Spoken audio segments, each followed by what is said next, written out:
menghasilkan sesuatu sebetulnya masuk kategori pekerjaan. Pekerjaan. Nah, si menghasilkan sesuatunya itu dalam bentuk rupiah atau kepuasan diri itu kan? Ya, bisa dari kepuasan, bisa dari rupiah, penghidupan dan sebagainya. Termasuk pengakuan dari lingkungan kan? Ya, pengakuan dari masyarakat. Dari masyarakat. Sesuatu yang kita hasilkan. Saat ini cek oke. Ketika akan menyatakan bahwa pekerjaan akang itu adalah instruktur panjat tebing, tentu dengan penuh kebanggaan ya kan ya, melabeli diri dengan jabatan itu ya. Dan akang sudah mendapatkan apa yang akang ingin dari profesi ini kan? Ya, awalnya kan hanya semangat, tapi tanpa sadar ya. Ternyata yang saya lakukan ini sebagai pemanjat tebing mengantarkan saya jadi mendatangi banyak tempat. Ya, saya mendatangi beberapa negara di dunia, ke Eropa, ke Asia, dan ketemu dengan banyak orang. Berarti untuk Indonesia udah hampir semuanya sudah disampaikan ya kan? Ya, belum semua, tapi alhamdulillah. Alhamdulillah. Oke. Boleh kita apresiasi, kasih tepuk tangan dulu untuk Kang Teddy. Yang kita tahu secara umum profesi itu ketika kecil ditanya pengen jadi apa, dokter, pengen jadi pilot gitu. Mungkin hanya Kang Teddy ya cita-citanya jadi pemanjat tebing. Tapi beliau juga tidak kalah punya nilai dari profesi-profesi yang umum ya Kang ya. Oke, kemudian dulu sekolah di mana Kang? Saya dari SD, SMP, SMA di Bandung. Terakhir SMA di SMA 7 Bandung. Iya. Sempat kuliah juga di Unpad. Iya. Tidak selesai. Oh, kuliahnya di Unpad. Unpad tidak selesai, di Unpas tidak selesai, di STTMI Fakultas Geologi juga tidak selesai. Saya tidak. Nah, kemudian ini kan profesi yang aneh ini sebenarnya dulunya tuh diambil pelarian atau emang pilihan kan?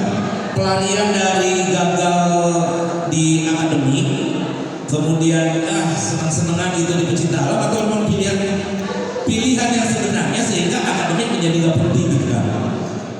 Kalau saya terbalik, karena saya memanjat tebing dulu, dan sebelum manjat tebing itu saya senang jalan-jalan aja, nggak ke mana lah, senang berpetualang. Tempat saya bilang sama orang tua saya mau berhenti sekolah dari SD, SMP itu udah bilang mau berhenti sekolah. Kamu mau ngapain? Main aja. Sampai akhirnya dipaksa suruh sekolah SD, SMP, SMA, dipaksa juga kuliah. Ya akhirnya seperti saya ini jadi kuliah berpindah-pindah tidak selesai. Berpindah-pindah tapi tetap tidak selesai. Akhirnya bikin sekolah sendiri, sekolah itu maksud saya kan. Oke.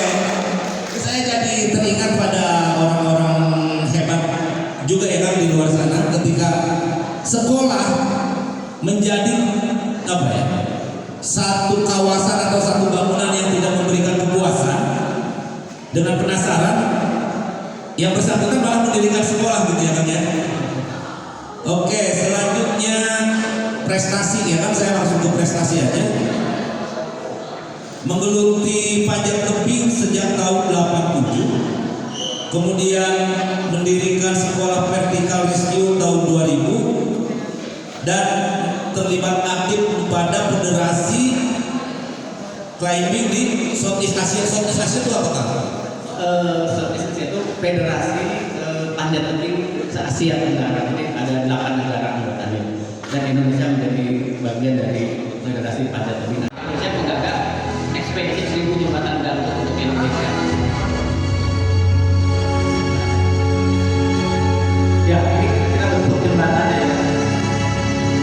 Jembatan sepanjang 100 meter ini diselesaikan hanya sekitar 7 sampai 8 hari.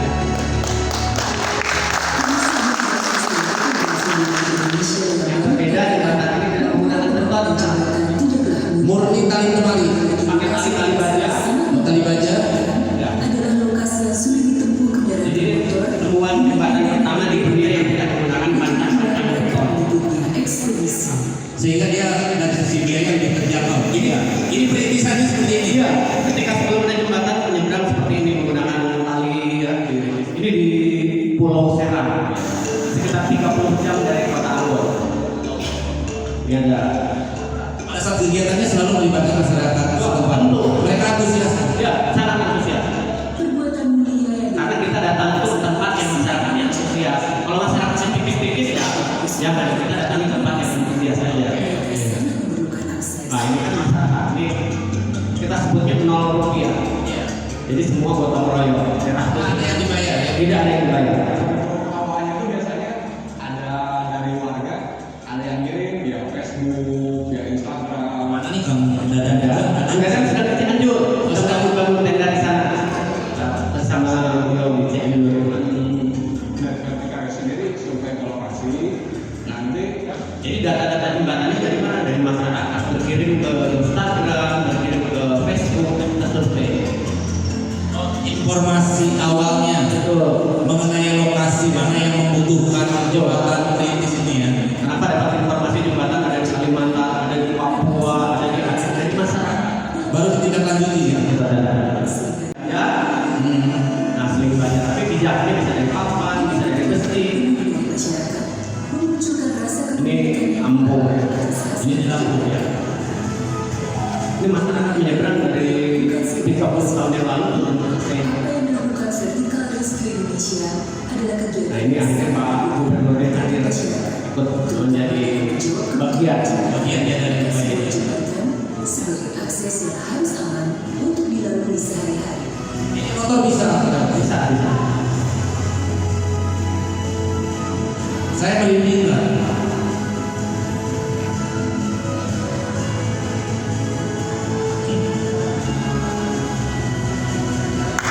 Oke, tepuk tangannya untuk upaya yang dilakukan oleh Vertikal Rescue Indonesia. Oke, saya kan mau minta izin. Saya mau minta testimoni dari satu peserta gitu kan, boleh? Boleh. Oke, saya kasih kesempatan satu orang peserta untuk memberikan testimoni atau apresiasi apa sih yang dilakukan, apa yang ada di hati teman-teman ketika melihat upaya tadi. Sok siapa yang mau mewakili? Satu orang? Satu orang siapa? Ada yang berani? Siapa? yang maju. Oh, siap. Oke.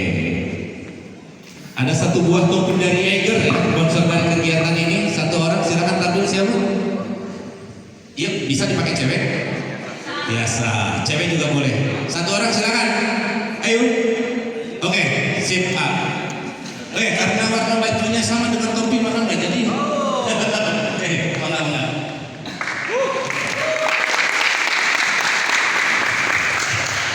Kita perkenalan dulu. Oke.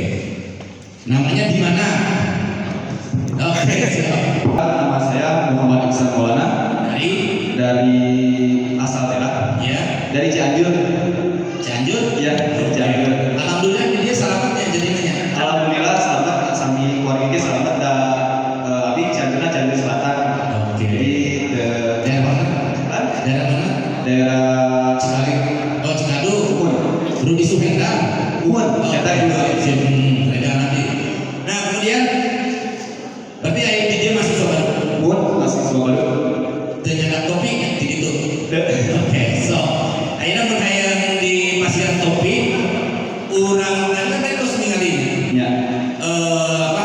kegiatan yang dilakukan oleh Vertikal Rescue. Apa yang Bapak rasakan? Ada putaran apa di hati Bapak? So, Sebelumnya Assalamualaikum warahmatullahi wabarakatuh.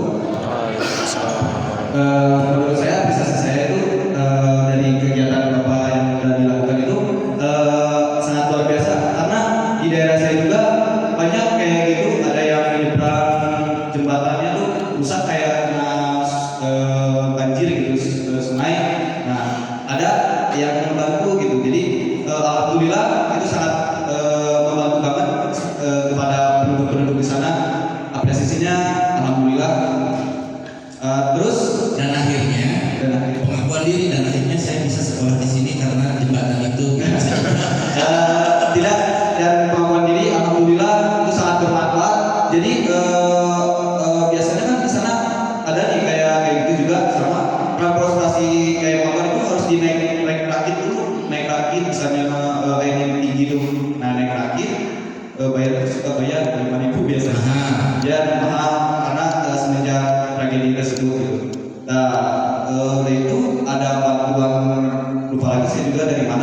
bangun jembatan sama seperti itu.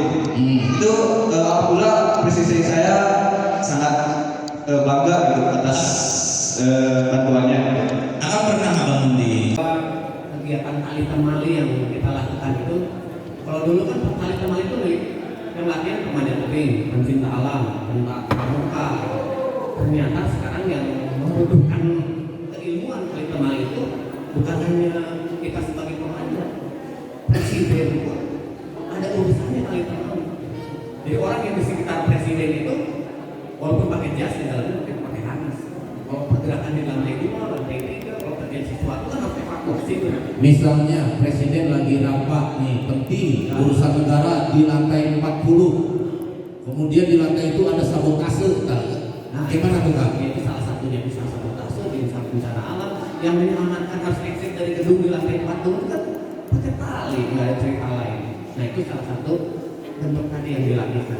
Oh, dan itu yang menjadi alasan kenapa pas pampres itu dilatih itu tali temali itu. Jadi intinya tali temali itu kaitannya dengan kehidupan manusia erat. Tadi ada pekerja naik antena, membersihkan kaca pakai tali. Ya, betul. Ya. Ada pekerja wisata meluncur flying fox, rayapan satu tali pakai tali. Iya, betul, betul. Nanti anak-anak pramuka latihan di tentara latihan. Ada tentara yang tugas ke Papua, bikin jurang-jurang pakai tali. Penyelamatan di air, di laut juga tetap pakai tali kan? Wisata, olahraga, petualangan, termasuk kebutuhan-kebutuhan yang khusus seperti itu. Termasuk penyelamatan.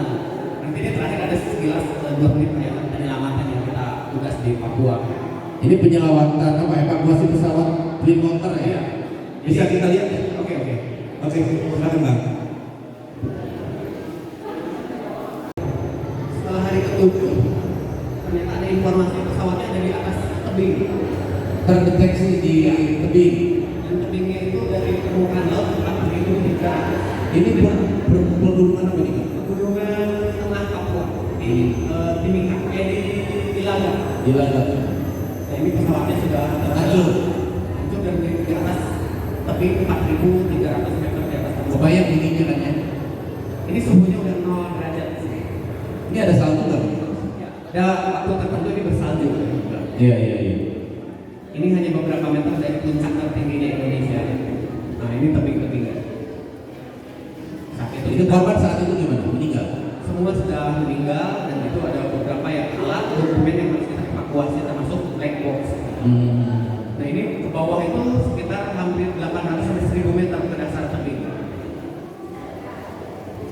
Nah saat itu kita mendapatkan informasi dan beberapa personil dari Vertical Rescue berangkat ke Papua.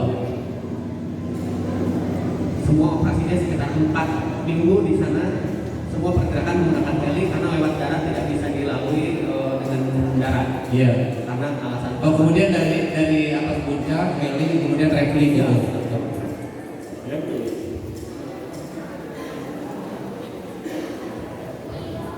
Nah ini pesawatnya sudah di bibir tebingnya di mencolok. Ini bisa kemanusiaan banget ini ya. Jadi pada kondisi-kondisi seperti ini vertikal itu selalu diminta pertolongan. Kondisi itu di atas. Kita membelah bagian ekor pesawat dengan ampak dan alat seadanya. Karena black box menurut informasi ada di bagian ekor pesawat. Jadi dalam satu hari ini di tebing ini ketemu matahari hanya beberapa menit, sekitar jam 10, jam 9 atau jam 10 ketemu matahari. Setelah itu Gelap, berkabut. kabut ya. Jadi itu pertama, yang kedua, yang ketiga.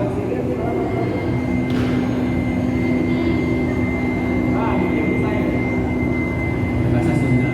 Tidak kan ini otentik banget ya. Otentik. Nah, heli tidak bisa mendarat. Jadi hanya bisa mepet ke tebing dan personil melompat ke tebing yang dianggap paling aman. Melompat ya. Kita hanya bisa sekitar beberapa menit aja terbang rendah mendekati tebing. Tadi nggak ada yang datang. Setelah itu ditinggal.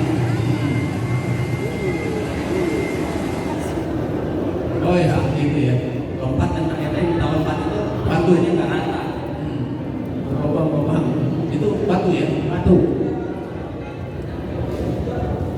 Nah teman-teman, sambil disimak ya, sambil merokok, sambil ngopi, disimak betapa istimewanya pengalaman ini. Tidak semua orang mampu melakukan ini. Jangankan yang tidak berilmu, yang berilmu pun belum tentu berani. Karena ini sangat beresiko sekali. Ya, jadi di sini oksigen udah tipis, jadi kita Tipis, ya? bawa perputaran oksigen ya. Ini kalau di 4.000 meter lebih itu biasanya kepala pusing, mual-mual. Kadang-kadang sebagian personil ada yang takut. Bisa hipotermia juga.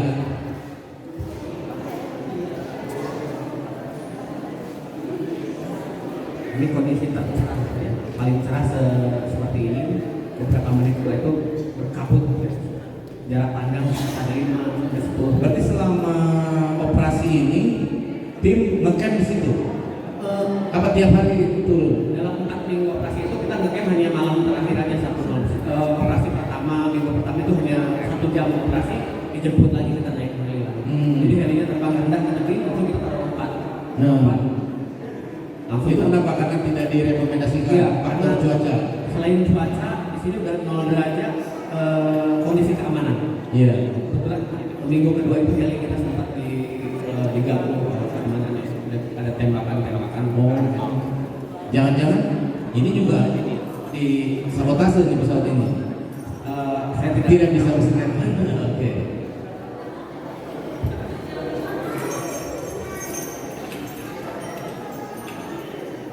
Ini black box-nya ketemu kan? Iya, minggu kedua black box kita evakuasi. Nah ini menyeberang kita menggunakan tali sekitar 200 meter dari tebing ke tebing. Karena tidak ada jalan lain, hanya tebing. Minggu kedua kita evakuasi black box. Minggu ketiga keempat kita personilnya udah kita evakuasi semua. Berarti black box sama mohon maaf jenazah itu dievakuasi manual, tidak pakai heli. Dievakuasi manual, dipindahkan dengan tali Ke tempat yang lebih memungkinkan baru kita evakuasi pakai heli. dan heli pun tidak mendarat, hanya terbang rendah baru kita evakuasi tadi.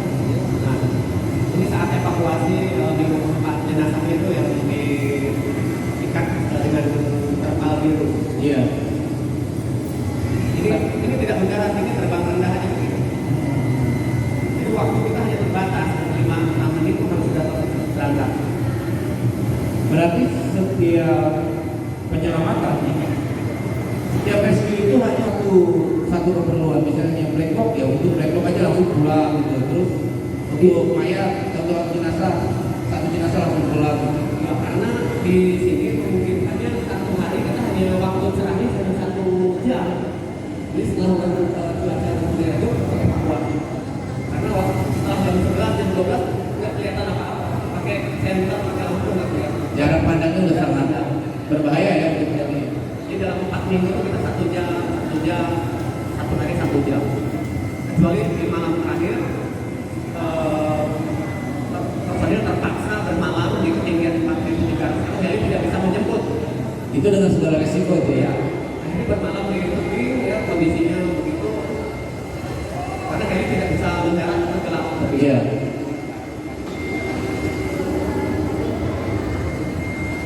Ini kondisi jenazah saat itu gimana? Utuh. Sudah bisa. Sudah terpisah-pisah. Karena pesawat itu terbelah dua. Iya.